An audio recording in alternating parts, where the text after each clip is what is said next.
안녕하세요. SP의 고병기 편집장입니다. K리츠 위클리 전해드리도록 하겠습니다.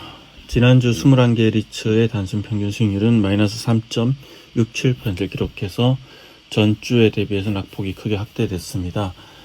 리츠 시장은 전반적으로 JR 글로벌 리츠 디폴트 사태 이후로 투자 심리가 크게 위축된 상황이고, 이런 가운데 최근 상장지수 펀드 ETF 리밸런싱에 따른 자금 유입으로 일시적으로 반등이 있었지만 또 ETF 리밸런싱이 마무리되면서 다시 하락폭이 커지고 있습니다. 같은 기간 동안 코스피 지수는 한 주 동안 마이너스 7.08%를 기록했고요. 개별 리츠별로 보면 해외 자산을 담은 리츠에 대한 우려가 계속되고 있는 상황입니다. 특히 마스턴 프리미어 리츠 같은 경우에는 지난주에 20% 가까이 하락하면서 주가가 500원 수준으로 하락했고요. 시가총액은 155억 원에 그치고 있습니다. 일반 기업 기준이라면 이제 상장 폐지 대상이 될 수 있는데, 리츠는 또 별도의 규정을 적용받고 있기 때문에 상폐 대상은 아닙니다. 이 마스턴 프리미어 리츠 같은 경우는 더 문제는 뚜렷한 반등 계기가 보이지 않는다는 점인데요. 최근 주주 서한을 통해서 세계 자산에 대한 구체적인 운용 계획을 밝혔지만 현실화될 수 있을지는 좀 지켜봐야 될 것 같습니다. 지난주 시장에서 주목했던 거시경제 지표는 미국 연방준비제도 이사회가 기준금리 결정 시에 중요하게 고려하는 물가 지표이죠. 개인 소비 지출 PCE 가격 지수인데요. 지난 25일에 미국 상무부가 이제 발표를 했는데, 5월 PCE 가격 지수 같은 경우에는 전년 동월 대비해서 4.1% 상승을 했습니다. 2023년 4월 이후로 최고치인데요. 전월 대비로는 0.4% 상승했고, 이 전년 동월 대비 상승률 같은 경우에는 다우존스가 집계한 전문가 추정치에 부합했고, 전월 대비 상승률은 예상보다 0.1%포인트 낮았습니다.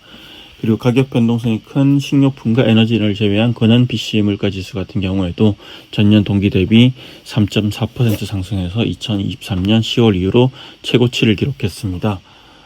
앞서 연준은 지난 17일에 열린 FOMC 연방공개시장위원회 회의에서 기준금리를 동결했지만 물가 안정을 거론하면서 금리 인상 가능성을 시사한 바 있는데요.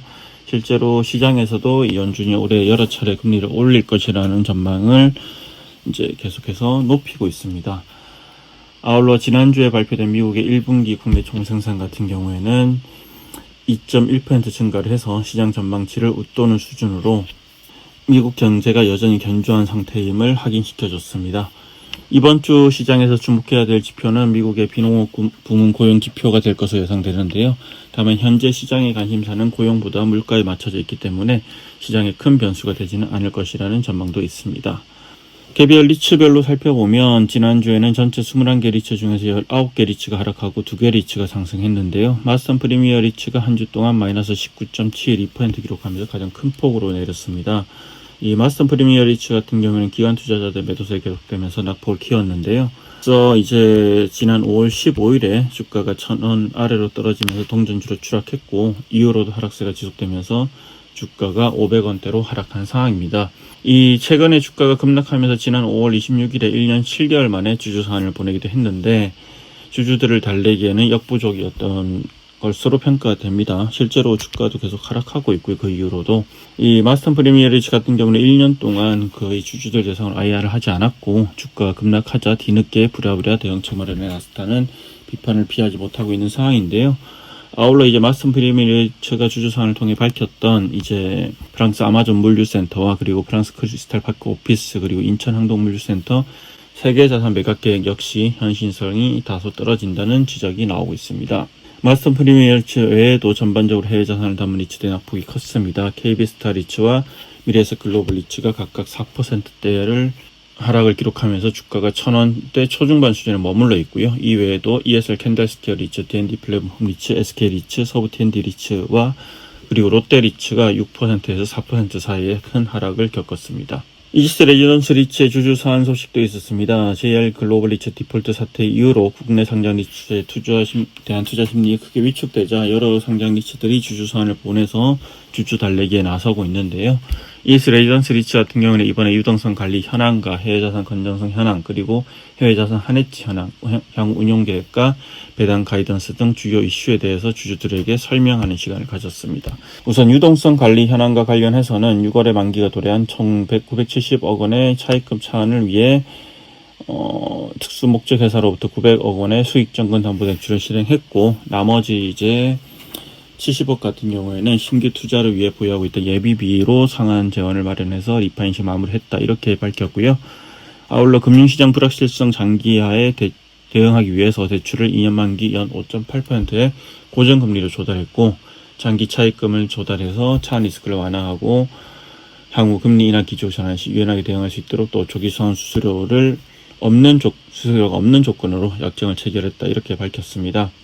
그리고 JR 글로벌 리츠 사태 이후 해외 자산을 담은 리츠들의 캐시트랩 우려가 커지고 있는 가운데 이셀런스 리츠 해외 자산은 자산가치 운영 실적이 견조하게 유지되고 있어서 캐시트랩에 대한 우려가 없다고 강조를 했고요. 관련 내용은 이제 이 차트를 좀 보시면 될 것 같고요. 해외 자산을 담은 리츠들의 주요 화두가 되고 있는 한해지 관련 이슈에 대해서 설명을 했습니다. 이제 최근 환율 변동성이 심해짐에 따라 4월 말 122 타워의 한해지 만기 시 한해지 비율을 50%에서 0% 조정했고, 현재 해외 자산 포트폴리오의 한해지 비중은 52%에서 29% 하향되었다고 밝혔고, 향후에 한 오픈된 투자 자산에 대해서는 환율이 일시적으로 급등락하는 경우 단기적으로 한해지를 통해 대응하는 액티브한 전략을 병행해서 한해지 이슈를 최소화하겠다, 이렇게 밝혔습니다.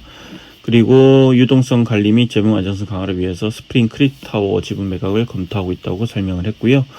현지 펀드의 투자 계약서에 따르면 공동 투자자에게 투자 지분 양도가 가능하고, 매입을 희망하는 공동 투자가 있기 때문에 거래가 성사될 경우에는 매각 대금 중 원금 423억 원을 이제 회수해서 자리치 차입금 상환 재원으로 활용하고 재무 안정성을 제고할 계획이다, 이렇게 밝혔습니다.